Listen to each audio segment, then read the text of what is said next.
Guarantee guarantee guarantee ಇದು guarantee news ಸುದ್ದಿ ಖಚಿತ ನ್ಯಾಯ ನಿಶ್ಚಿತ.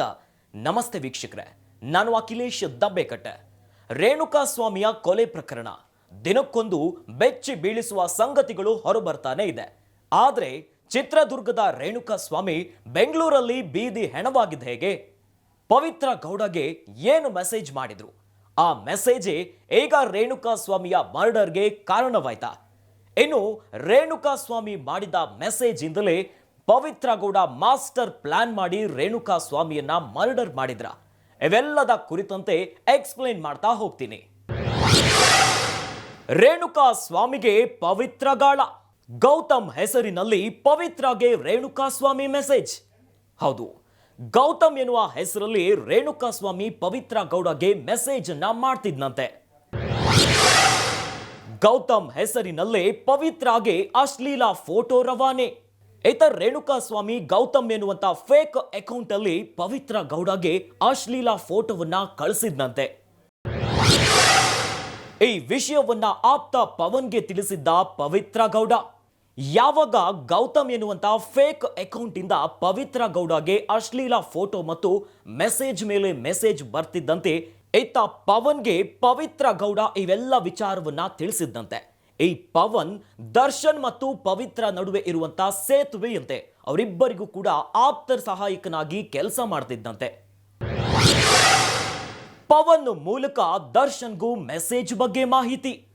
ಯಾವಾಗ ರೇಣುಕಾ ಸ್ವಾಮಿಯ ಅಶ್ಲೀಲ ಮೆಸೇಜ್ ಮತ್ತು ಫೋಟೋ ಬರೋದಕ್ಕೆ ಶುರುವಾಗುತ್ತೆ, ಪವನ್ಗೆ ಈ ವಿಚಾರವನ್ನ ಪವಿತ್ರ ಗೌಡ ಹೇಳ್ತಾರೆ. ಇನ್ನು ಪವನ್ ಇದೇ ವಿಚಾರವನ್ನ ದರ್ಶನ್ ಕಿವಿಗೂ ಮುಟ್ಟಿಸ್ತಾನಂತೆ.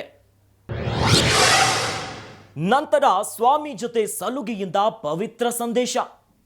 ಯಾವಾಗ ಈ ರೀತಿ ವಿಚಾರ ಗೊತ್ತಾಗುತ್ತೆ, ಪವನ್ಗೂ ತಿಳಿಸ್ತಾನೆ. ಇನ್ನು ದರ್ಶನ್ಗೂ ಇವೆಲ್ಲದರ ಬಗ್ಗೆ ಮಾಹಿತಿಯನ್ನ ಕೊಡ್ತಾರೆ. ಅದಾದ ಮೇಲೆ ಶುರುವಾಗುತ್ತೆ ನೋಡಿ ಒಂದು ಮಾಸ್ಟರ್ ಪ್ಲಾನ್.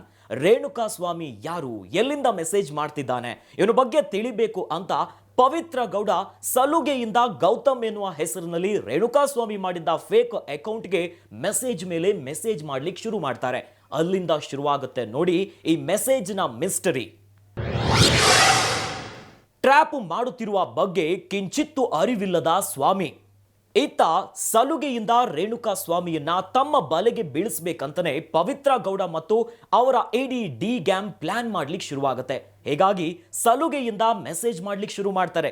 ಆದ್ರೆ ನಿಜವಾಗ್ಲೂ ಟ್ರ್ಯಾಪಿಗೆ ಬಿದ್ದಿದ್ದು ರೇಣುಕಾ ಸ್ವಾಮಿ. ಇದ್ಯಾವುದರ ಅರಿವಿಲ್ಲದೆ ಆತ ತನ್ನ ಸ್ವ ವಿವರವನ್ನ ಹೇಳಲಿಕ್ಕೆ ಶುರು ಮಾಡ್ತಾನೆ. ನಾನ್ ಯಾರು, ಯಾವ ಊರು, ಎಲ್ಲಿ ಕೆಲಸ ಮಾಡ್ತಿದ್ದೀನಿ, ಇವೆಲ್ಲದರ ಬಗ್ಗೆ ಸಲುಗೆಯಿಂದನೇ ಆ ಟ್ರ್ಯಾಪ್ಗೆ ಬಿದ್ದು ಬೀಳ್ತಾನೆ.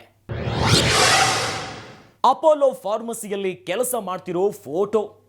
ರೇಣುಕಾ ಸ್ವಾಮಿ ಸಲುಗೆಯ ಮೆಸೇಜ್ಗೆ ಸೋತು ಬಿದ್ದು ತನ್ನ ಎಲ್ಲ ವಿವರವನ್ನ ಇಂಚಿಂಚಾಗಿ ಹೇಳ್ತಾ ಹೋಗ್ತಾನೆ.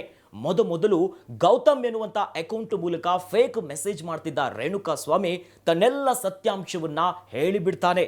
ತಾನು ಎಲ್ಲಿ ಕೆಲಸ ಮಾಡ್ತಿದ್ದೀನಿ, ಅಪೋಲೋ ಫಾರ್ಮಸಿಯಲ್ಲಿ ಈತ ಕೆಲಸ ಮಾಡ್ತಿದ್ದ, ಅಲ್ಲಿದ್ದ ಫೋಟೋವನ್ನ ಸಹ ಸ್ವಾಮಿ ಬಿಚ್ಚಿಟ್ಬಿಡ್ತಾನೆ. ಈ ಎಲ್ಲ ವಿವರಗಳನ್ನ ದರ್ಶನ್ಗೆ ಕೊಟ್ಟ ಪವಿತ್ರ ಗೌಡ. ಯಾವಾಗ ಪವಿತ್ರ ಗೌಡ ಬಲೆಗೆ ರೇಣುಕಾ ಸ್ವಾಮಿ ಬೀಳ್ತಾನೆ, ಆಗ ಎಲ್ಲ ವಿವರವನ್ನ ಕಲೆ ಹಾಕಿ ಸಲುಗೆಯಿಂದನೇ ರೇಣುಕಾ ಸ್ವಾಮಿಯನ್ನ ಮರಳು ಮಾಡಿ ಪವಿತ್ರ ಗೌಡ ಮತ್ತು ಇಡೀ ಗ್ಯಾಂಗ್ ಇವೆಲ್ಲವನ್ನ ದರ್ಶನ್ ಹತ್ರ ಬೆಚ್ಚಿಡ್ತಾರೆ. ಕೂಡಲೇ ಚಿತ್ರರಂಗದ ರಾಘವೇಂದ್ರಗೆ ಟಾಸ್ಕ್ ಕೊಟ್ಟ ದರ್ಶನ್. ಯಾವಾಗ ರೇಣುಕಾ ಸ್ವಾಮಿಯ ಇಂಚಿಂಚು ಸ್ವ ವಿವರಗಳು ಗೊತ್ತಾಯ್ತು, ಅಲ್ಲಿಂದ ಶುರುವಾಯ್ತು ನೋಡಿ ಈ ಮರ್ಡರ್ನ ಒಂದೊಂದು ಸ್ಟಾರ್ಟಿಂಗ್ ಪಾಯಿಂಟ್. ರೇಣುಕಾ ಸ್ವಾಮಿ ಯಾರು, ಆತ ಎಲ್ಲಿನವನು, ಅವನ ವಿವರಗಳೇನು, ಇವೆಲ್ಲವನ್ನ ಸಲುಗೆಯಿಂದನೇ ಪವಿತ್ರ ಗೌಡ ಹತ್ರ ಮೆಸೇಜ್ ಮಾಡಿಸಿ ಎಲ್ಲವನ್ನ ಕಲೆಕ್ಟ್ ಮಾಡಿ ಮರ್ಡರ್ಗೆ ಒಂದೊಂದೇ ಮಾಸ್ಟರ್ ಪ್ಲಾನ್ಗಳು ಶುರುವಾಗ್ಬಿಡುತ್ತೆ. ಆಗ ರಾಘವೇಂದ್ರಗೆ ದರ್ಶನ್ ಮಾಹಿತಿಯನ್ನ ಕೊಡ್ತಾನೆ. ರಾಘವೇಂದ್ರ ಚಿತ್ರದುರ್ಗ ದರ್ಶನ್ ಅಭಿಮಾನಿ ಸಂಘದ ಅಧ್ಯಕ್ಷ. ರಾಘವೇಂದ್ರ ಯಾರಿದ್ದಾನಲ್ಲ, ಇವನೇ ಕಿಂಗ್ ಪಿನ್ ತರ ಆಟವಾಡಿದ್ದು. ಯಾವಾಗ ರೇಣುಕಾ ಸ್ವಾಮಿಯ ಇಂಚಿಂಚು ವಿವರಗಳು ಇವ್ರ ಹತ್ರ ಬರುತ್ತೋ ಆಗ ದರ್ಶನ್ ಟಾಸ್ಕ್ ಕೊಟ್ಟಿದ್ದೇ ರಾಘವೇಂದ್ರಗೆ. ರಾಘವೇಂದ್ರ ಚಿತ್ರದುರ್ಗದ ದರ್ಶನ್ ಅಭಿಮಾನಿ ಸಂಘದ ಅಧ್ಯಕ್ಷ. ಒಬ್ಬ ಅಭಿಮಾನಿಯನ್ನ ಕೊಲೆ ಮಾಡಲಿಕ್ಕೆ ಮತ್ತೊಬ್ಬ ಅಭಿಮಾನಿಯನ್ನ ಬಳಸಿಕೊಂಡ ಪ್ರಕ್ರಿಯೆ ನಡೆದಿದ್ದೇ ಇಲ್ಲಿ. ರಾಘವೇಂದ್ರ ಹತ್ತಿರ ಈ ರೀತಿಯಾಗಿ ಮೆಸೇಜ್ಗಳು ಬರ್ತಿದೆ.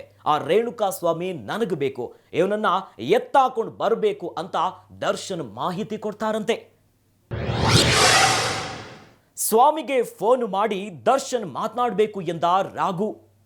ಇತ್ತ ದರ್ಶನ್ ಟಾಸ್ಕ್ ಕೊಟ್ಟ ಬೆನ್ನಲ್ಲೇ ರಾಘವೇಂದ್ರ ಚಕಿತಗೊಳ್ತಾನೆ.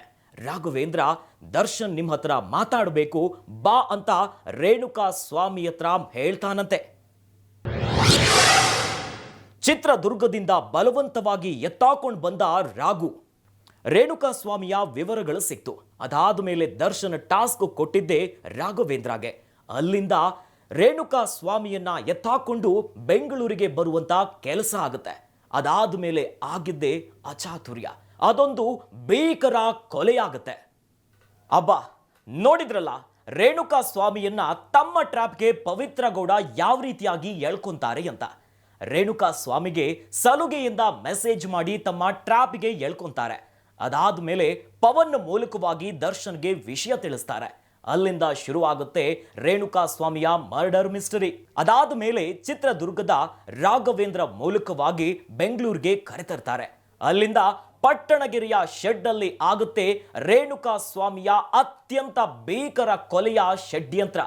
ಮಾನವೀಯತೆ ಇಲ್ಲದೆ ಮರ್ಮಾಂಗಕ್ಕೆ ಹೊಡೆದು ರೇಣುಕಾ ಸ್ವಾಮಿಯ ಹತ್ಯೆ ಮಾಡಲಾಗುತ್ತೆ. ಅಬ್ಬಾ, ಎಂಥ ಮನಸ್ಥಿತಿ ಇರ್ಬೋದು. ಒಂದೇ ಒಂದು ಮಾತು ಪವಿತ್ರ ಗೌಡಗೆ ಈ ರೀತಿ ಮೆಸೇಜ್ ಬರ್ತಿದೆ, ಅಶ್ಲೀಲವಾಗಿ ಮೆಸೇಜ್ ಮಾಡ್ತಿದ್ದಾರೆ ಅಂತ ಪೊಲೀಸ್ ಠಾಣೆ ಮೆಟ್ಟಿಲೇರಿ ಒಂದೇ ಒಂದು ಕಂಪ್ಲೇಂಟ್ ಕೊಟ್ಟಿದ್ರೆ ಇವತ್ತಿಗೆ ಇಂಥ ಭೀಕರ ಕೊಲೆ ಆಗ್ತಾನೆ ಇರಲಿಲ್ಲ.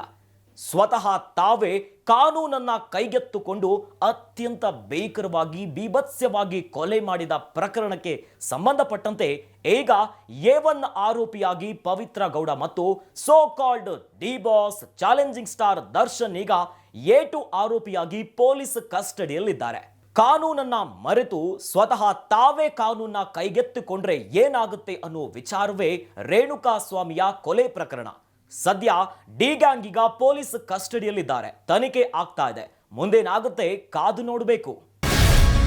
ಗ್ಯಾರಂಟಿ ನ್ಯೂಸ್, ಸುದ್ದಿ ಖಚಿತ, ನ್ಯಾಯ ನಿಶ್ಚಿತ.